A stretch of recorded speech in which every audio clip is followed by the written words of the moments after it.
Hello everybody, hope everybody is staying safe and healthy. Please follow all the precautions to stay safe. Let's stay positive. Let's hope this situation gets better and everything comes back to normalcy soon. So today I thought I'll share my Kolam experience with you, and also it's an intro to another video that's coming. Making columns was my favorite hobby during my school days. But more than a hobby in most Tamilian homes, it was part of the daily life, right? So it's more like cooking. It's not a special skill or something. Almost every woman in the household knows to make columns. And they say, Alli telichalum kolam, which means anything you make is a kolam. So even if you just sprinkle some powder, it's a beautiful kolam. So my best experience of making kolam was in my hometown. Typically how kolam should be made. So the threshold steps would be washed clean, and the front yard, the entrance, which was mostly mud, which would be sprinkled with cow dung water, and it'll look like it's plastered. And the kolam that you make with kallu kola podi or arisi podi just pops out so beautifully on that dark green cow dung background.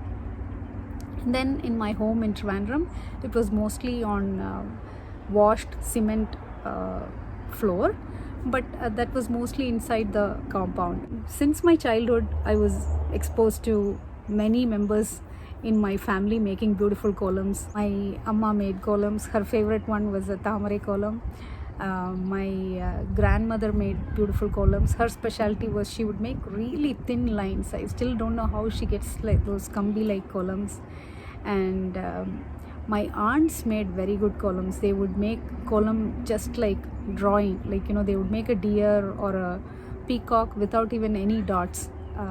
Those look very realistic. And my chitti made nice pulli columns, especially in Margari. I would help her in putting the colors. So, and these colors used to be kept in coconut shells because it was not the time of the styrofoam cups, and we used natural colors. She used to save all the coffee powder, and that's how we made brown color. I was exposed to different kinds of columns. In Trivandrum as such, kolam is not popular, but where we lived, we were surrounded by agraharams or teruvu. So in every street, every day the columns were made in the front yard, and there the kanya columns, or what is called the padi columns, were more popular. And that too on Kartigai days, evenings, you have to visit the SST street or Shankara Subbayar Teru, which was also called the Retta Teru. It's a feast for the eyes. All elaborate kanya columns would be made, and on that there would be lamps beautifully decorated. Then there were these chikku columns. Chikku columns were also made in these agraharams, but not on Tuesdays and Fridays. Tuesdays and Fridays, definitely it was the kanya columns. Somehow somebody drilled it into my head that chikku columns, if you make, it'll bring chikku into the family, or confusions or hurdles into the family. So I never would make it on the vasal. But I still was always fascinated by how it starts from one point, goes all around and comes back and beautifully comes and sits at the same point, and it's like a complete beautiful picture. So I used to make them on the paper. On Tuesdays and Fridays, they were very beautiful kanya columns made, and there was so much creativity in that. It'll be like building one on top of the other. It'll grow from a small kanya column to bigger and bigger. Those lines that they make were so symmetrical. I used to admire them so much. And now I saw that they use something like a roller to make those parallel lines. In our homes, in Chettinad homes, we make something called Naduvitu kolam, like the Hridaya Kamalam and all. It's made in the puja room or inside the house for any function or festivals. I too make them, and I try to give my personal touch, like this one for Pongal. Now about how we learned these columns. Kolam is the best example to say art is all about sharing. Art is all about inspiring each other.